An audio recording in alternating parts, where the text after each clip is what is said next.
Good morning to all my medical aspirants. Okay, so yesterday was Sunday and I was quite busy, so I couldn't have a time in the morning to record a video, and in night there are no sufficient light to make a video. Okay, so today we are going to start new month and new chapter. The chapter is molecular basis of inheritance, chapter 6.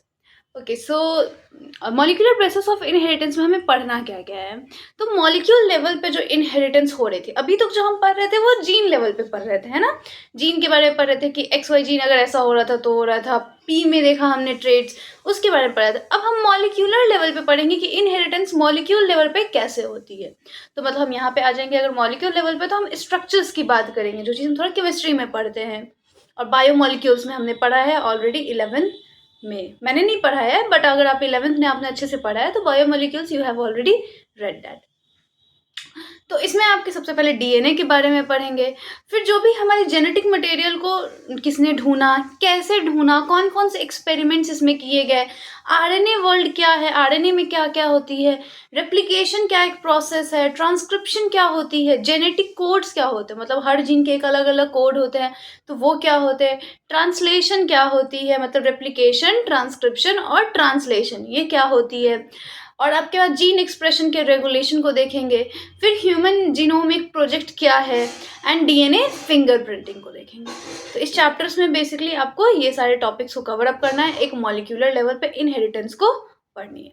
तो जैसे कि हमने previous chapter में शुरू किया था कि inheritance जो पैटर्न होता है और जो हमारा जेनेटिक बेसिस है इस पैटर्न्स का, हमने ऑलरेडी देखा था।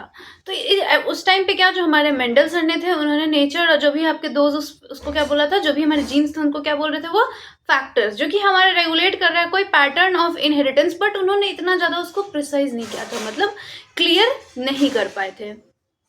और उसके बाद जैसे कि आपके इसी पैटर्न्स को रेगुलेट करने वाले इसको क्लियर वो नहीं कर पाए थे। फिर ओवर नेक्स्ट 100 ईयर्स तक ऐसे गया, तो नेचर जो है वो जेनेटिक मटेरियल का क्या क्या इन्वेस्टिगेट किया गया धीरे धीरे करके, और रियलाइजेशन है कि जो वो स्ट्रक्चर, जो फैक्टर्स जिसे हम बोल रहे थे वो तो जीन थे, और जीन के भी अंदर जो यूनिट्स होते हैं उसे हम क्या बोलते हैं, डीएनए बोलते हैं। डीएनए का फुल फॉर्म सबको पता है, ये हमारा क्या होता है, जेनेटिक मटेरियल होता है, एक्सेप्ट कुछ वायरसेस में, और एटलीस्ट हमारे मेजोरिटी ऑफ द ऑर्गेनिजम्स में डीएनए ही हमारा जेनेटिक मटेरियल होता है, जो कि अपने क्लास 11th में भी ऑलरेडी पढ़ लिया हुआ है कि जो डीएनए होता है वो किस तरह के न्यूक्लिक एसिड्स के पॉलीमर्स होते हैं, और बाद में उसको हम लोग क्या बोलते हैं, न्यूक्लियोटाइड्स। फिर जो डीएनए और आरएनए होते हैं वो दो तरह के न्यूक्लिक एसिड्स होते हैं जो कि हमारे लिविंग सिस्टम्स में पाए जाते हैं। डीएनए जो होता है हमारा जेनेटिक मटेरियल की तरह काम करता है, हमारे मोस्ट ऑफ द ऑर्गेनिज्म में डीएनए ही पाया जाता है, और आरएनए जो होता है ये भी जेनेटिक मटेरियल होता है, ये कुछ वायरसेस में देखने को मिलता है। इसका जो मोस्टली फंक्शन होता है आरएनए का, वो क्या होता है, मैसेंजर का काम करता है, मतलब एक जगह से ट्रांसफर करना दूसरे किसी इंफॉर्मेशन को। आरएनए उसके साथ साथ उसका एडिशनल रोल भी है, जैसे कि एडेप्टर का काम करता है, स्ट्रक्चरल का भी काम करता है, जिसको एडेप्टर वाले जो होते हैं हमारे टी आरएनए होते हैं, स्ट्रक्चर वाले आर आरएनए होते हैं कुछ केसेस में, और साथ ही साथ कैटालिटिक मॉलिक्यूल की तरह जिसको हम लोग राइबोजाइम बोलते हैं, जिसका स्ट्रक्चर्स आपने इसमें न्यूक्लियोटाइड्स का स्ट्रक्चर्स पहले ही आपने देख चुका है। तो जैसे ही जो हमारे जो ये मोनोमर्स होते हैं यूनिट एक दूसरे से लिंक कर जाते हैं और क्या बनाते हैं, न्यूक्लिक एसिड पॉलीमर्स। तो इस चैप्टर में हम इसी को क्या करेंगे, डिस्कस करने वाले हैं कि डीएनए और उसके स्ट्रक्चर ऑफ डीएनए क्या है, मतलब डीएनए की क्या स्ट्रक्चर है, और उसका रेप्लिकेशन, मतलब वो अपनी कॉपी कैसे बनाते हैं। रेप्लिकेशन का क्या मतलब होता है, अपनी कॉपी बनाना, सेम अपने ही जैसा एक और कॉपी बनाना। और ये प्रोसेस जो आपके आरएनए और डीएनए में जो होते हैं, जिसको हम लोग क्या बोलते हैं, मतलब जब प्रोसेस होता है मेकिंग आरएनए फ्रॉम डीएनए, मतलब डीएनए से जब आरएनए बनता है तो उसको हम लोग क्या बोलते हैं, ट्रांसक्रिप्शन बोलते हैं। और जेनेटिक कोड क्या करती है, डिटरमाइन करती है इस सीक्वेंस को हमारे अमीनो एसिड्स के फॉर्म में, प्रोटीन्स में, मतलब DNA is what, protein. Protein होते हैं, तो प्रोटीन भी किस चीज़ का बना होता है, अमीनो एसिड्स के। तो ये जो प्रोसेस होता है प्रोटीन सिंथेसिस का, इसको हम लोग क्या बोलते हैं, ट्रांसलेशन बोलते हैं, और जो भी एलिमेंट्री बेसिस ऑफ रेगुलेशन का ये काम होते हैं। अच्छा, कुछ जैसे कि ट्रांसफॉर्मेशन किसने दिया है, तो ग्रिफिथ ने दिया है, ये आगे भी हम देखेंगे, बट मैं ऐसे ही आपको नेम बता दे रही हूँ कि if you can revise it. Basically we are learning as a kinaesthetic learning, मतलब हम जो भी लर्निंग कर रहे हैं वो इसको काइनेस्थेटिक लर्निंग बोलते हैं, क्योंकि यहाँ पे कोई बोर्ड का यूज़ नहीं हो रहा, you are just listening to me. This is also a very good kind of learning. जैसे कि अगर आप हायर स्टडीज़ जब करने जाओगे तो आपको इस लर्निंग के बारे में पता चलेगा कि आप किसी चीज़ को अगर सुन करके जो चीज़ लर्न होता है वो आपको लॉन्ग टर्म मेमोरी में जा करके स्टोर हो जाती है। अगर आपने उसको बहुत अच्छे से सुना है, आपने पहले से उस चीज़ को पढ़ लिया है, उसके बाद आप उसको सुन रहे हो, तो आप उसको एनालाइज करते हो, क्या ये बात सच है, क्या ये बात ऐसे ही होती है, हाँ तो अगर होती है तो ठीक है। तो this learning is called a kinaesthetic learning. Yes. फिर हर्शे और चेज। हर्शी और चेज ने हमारे ट्रांसडक्शन को दिया, मतलब ट्रांसडक्शन को डिस्कवर हमारे हर्शी एंड चेज ने किया था। और मिजल्सन एंड स्टॉल ने ये क्या कहते हैं, हमारे सेमी कंजर्वेटिव डीएनए रेप्लिकेशन को डिस्कवर किया था। जैकोब और मोनोड ने लैक ऑपरेंड को बताया था, और एफ सैंगर जो है हमारे ऑटोमेटेड डीएनए को उन्होंने बताया था, और डीएनए सीक्वेंसेस को। उसके बाद एलेक जेफरीज ने हमारे बताए थे डीएनए फिंगरप्रिंटिंग को। फिर आपके एवरी, मैकलॉयड और मैक कैरी ने आपके ट्रांसफॉर्मिंग प्रिंसिपल्स को बताए थे। और स्टडी ऑफ, जो भी हम हेरिडिटी और वेरिएशन के बारे में पढ़ते हैं उसको हम लोग क्या बोल रहे थे, genetics. It's a very vast, मतलब एक्चुअली देखो पता है, एक बात बताती हूँ, लाइक जरूरी नहीं है कि आप लाइफ में सिर्फ एक डॉक्टर ही बनते हो तो सब कुछ होता है, नो। आप रिसर्चर भी बन सकते हो, there is option in scientist too, if you have that interest. Because nowadays बहुत भीड़ होती है, तो यू कैन, हाँ ठीक है, जिसको चाहिए कि मुझे वही करना है तो दैट्स ओके विथ यू। हाँ, आप ये चीज़ कर सकते हैं एमबीबीएस के बाद, अगर आपका इंटरेस्ट आता है, बहुत लोगों को आता है, जैसे कि मैंने बीपीटी किया, बट मुझे बीपीटी के बाद अब उसमें इंटरेस्ट आती है। जैसे मुझे फर्दर, पहले जब मैं खुद 12th में थी तो मुझे इतना नहीं पता था, मुझे मालूम था कि मुझे भी यही चाहिए, but now I explored myself, और मुझे लगता है नहीं, मुझे ये नहीं चाहिए, I want something more than my life, तो मुझे वो चाहिए। तो yes, we all are running for something. हमेशा हम किसी न किसी चीज़ के पीछे भाग ही रहे होते हैं, and there is no stoppage of it, कभी ये नहीं रुकता है।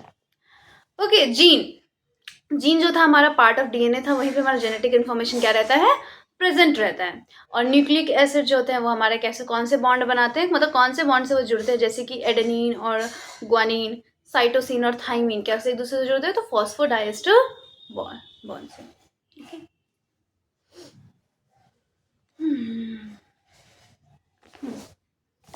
फिर आते हैं जो भी आपका डिटर्मिनेशन कंप्लीट न्यूक्लियोटाइड सीक्वेंस का ह्यूमन जीनोम में हो रहा है, जो कि पिछले लास्ट डिकेड से जो न्यू हो रहा है, ये न्यू एरा ऑफ, उसको जेनोमिक्स बोलते हैं। मतलब कि पहले से जो भी रिसर्चेस हो रहे हैं और अभी भी हो रहे हैं, तो इसको अब जीनोमिक्स के अंदर डाला जाता है।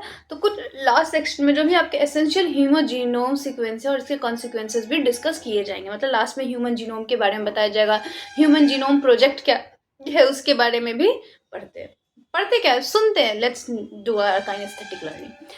अब इसमें हमारा शुरुआत कैसे होता है, तो जो हमारा डिस्कशन होती है, हम सबसे पहले इस स्ट्रक्चर को समझते हैं, जो कि हमारा सबसे इंटरेस्टिंग मॉलिक्यूल है, जो कि हमारे लिविंग सिस्टम में है, ठीक है, जो कि हमारा क्या है, डीएनए। तो ये हमारा होता क्या है, तो इसमें हम समझने की कोशिश करेंगे कि जो भी हमारा जेनेटिक मटेरियल है डीएनए, उसके स्ट्रक्चर को देखते हैं और उसका रिलेशनशिप कैसे है आरएनए के साथ, उसको देखते हैं। तो सबसे पहले डीएनए, अगर आपके पास एनसीईआरटी होगी, you can open that and you can listen to it.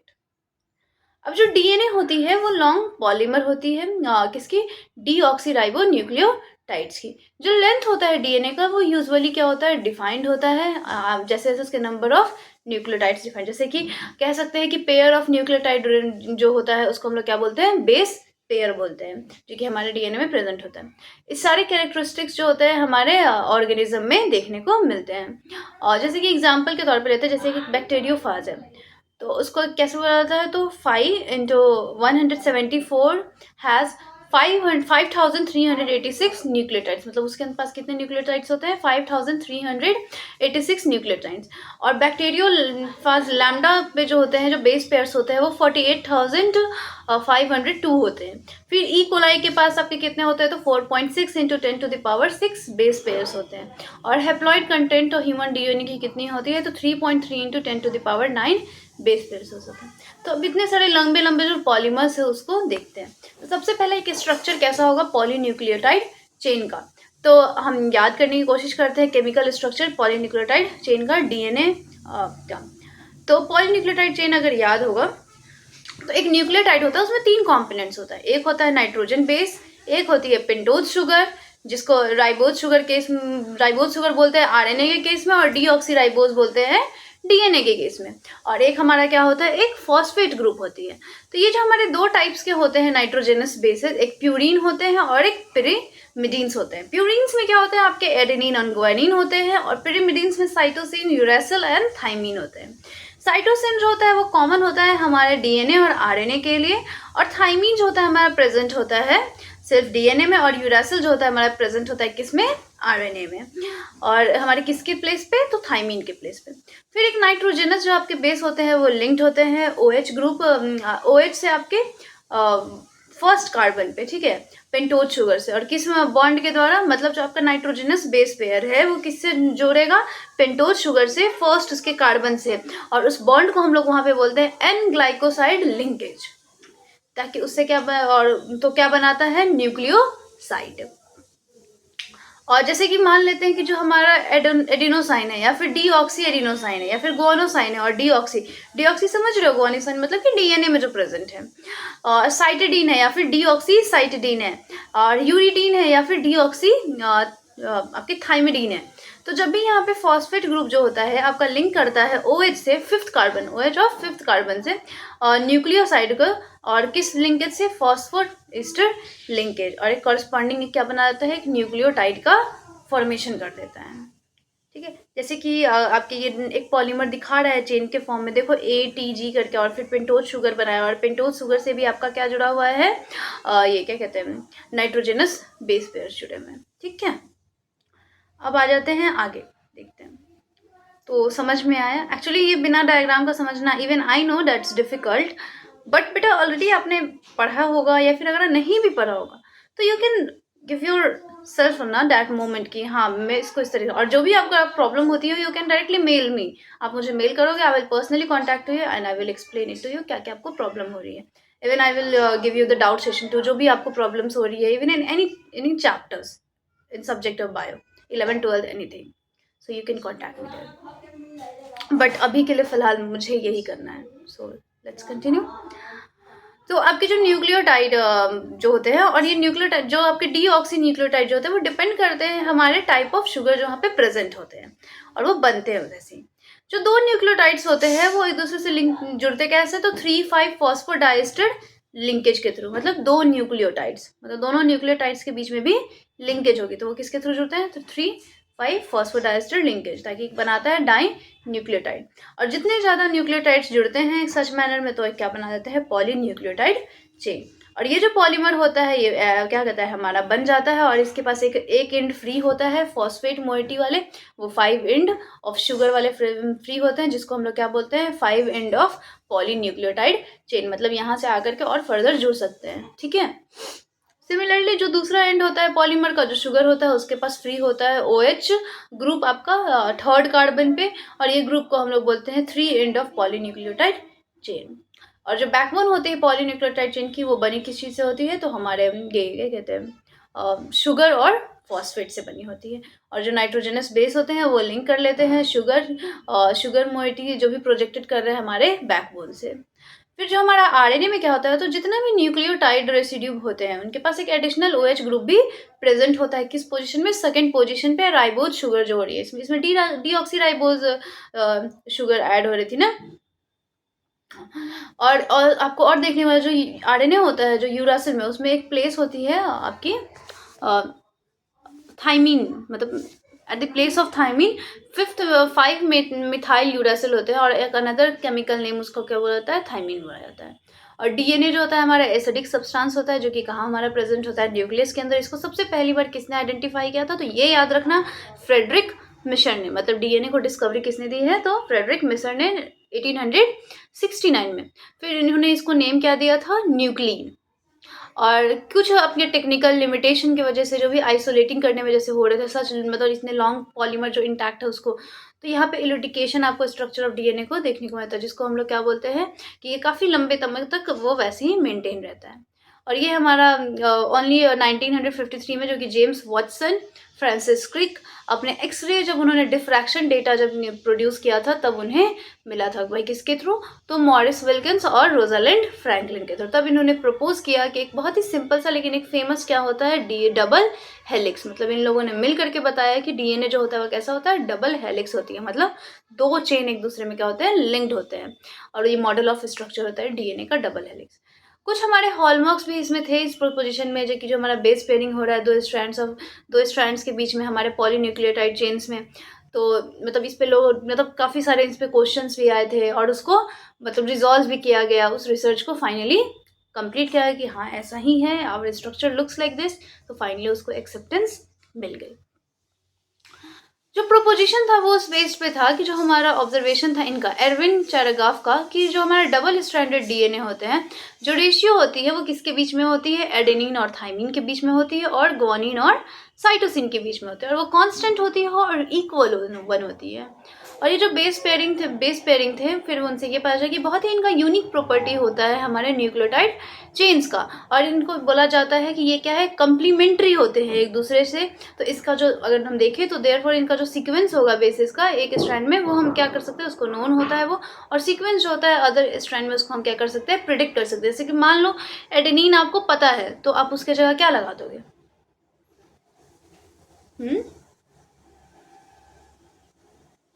Adenine के साथ क्या लगाओगे? थाइमीन। थाइमीन लगा दोगे।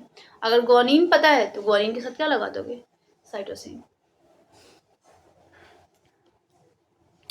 तो फिर यहाँ से मतलब एक चीज़ हमें पता चल गई कि हम क्या कर सकते हैं, अगर एक हमें पता है तो हम दूसरे का प्रिडिक्ट कर सकते हैं। फिर हर स्ट्रैंड में जो हमारे डीएनए में जो होते हैं, जिसको हम लोग क्या बोलते हैं, पैरेंटल डीएनए बोलते हैं, वो हमारे टेम्पलेट की तरह काम करते हैं हमारे सिंथेसिस में एक न्यू स्ट्रैंड को बनाने के लिए, जो कि हमारा क्या होता है, टू डबल स्ट्रैंडेड डीएनए।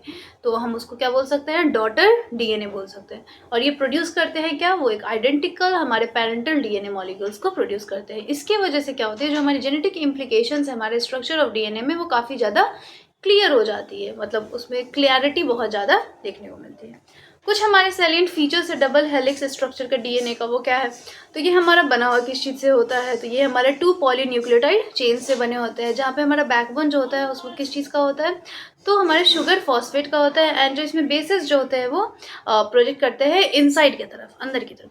और जो दो चेन्स होते हैं वो एक दूसरे से क्या होता है, एंटी पैरेलल पोलैरिटी शो करते हैं। इसका मतलब कि एक चेन की अगर पोलैरिटी 5 से 3 होगी तो दूसरे की क्या होगी, 3 to 5 होगी। और जो बेसिस होते हैं 2 स्ट्रैंड्स में क्या होते हैं, पेयर्ड होते हैं किस बॉन्ड के थ्रू, हाइड्रोजन बॉन्ड से, और फॉर्म करते हैं बेस पेयर्स को। एडेनिन जो होता है वो 2 हाइड्रोजन बॉन्ड से जुड़ता है थाइमीन से, और अपने ऑपोजिट स्ट्रैंड से, और वाइस वर्सा, मतलब इस साइड एडेनिन है तो थाइमीन, अगर इस साइड थाइमीन है तो एडेनिन।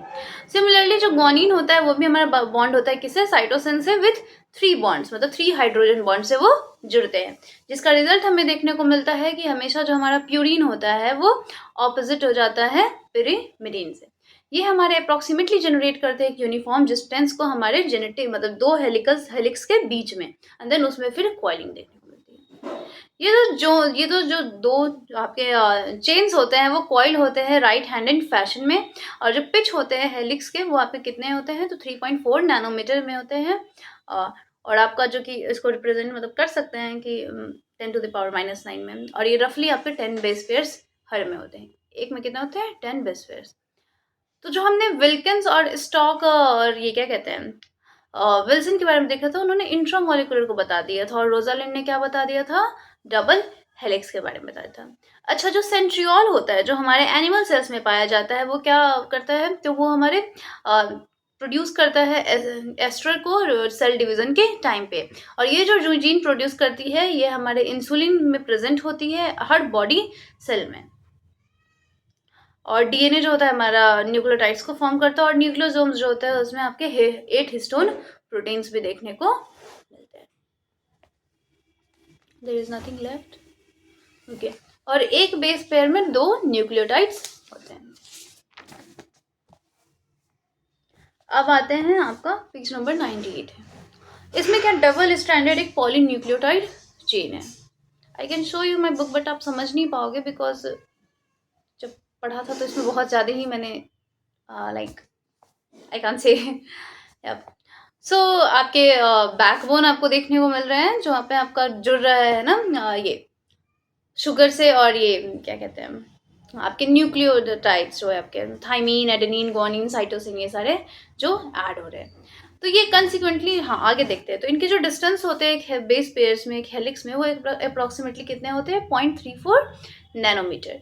और जो प्लेन होते हैं वन बेस पेयर, वो क्या करते हैं, स्टैक करते हैं दूसरे डबल हेलिक्स पे। और इन इसी एडिशन में हमें देखने को मिलता है पूरा एच बॉन्ड्स, जिससे हमारी हेलिकल स्ट्रक्चर क्या हो जाती है, काफ़ी ज़्यादा स्टेबल हो जाती है। ओके, अगर हम कंपेयर करते हैं स्ट्रक्चर प्यूरीन और पिरामिडिन्स की, तो क्या हमें ये मिलेगा कि जो डिस्टेंस होता है दो न्यूक्लियोटाइड चेन के, जो रिमेन ऑलमोस्ट कांस्टेंट रहते हैं।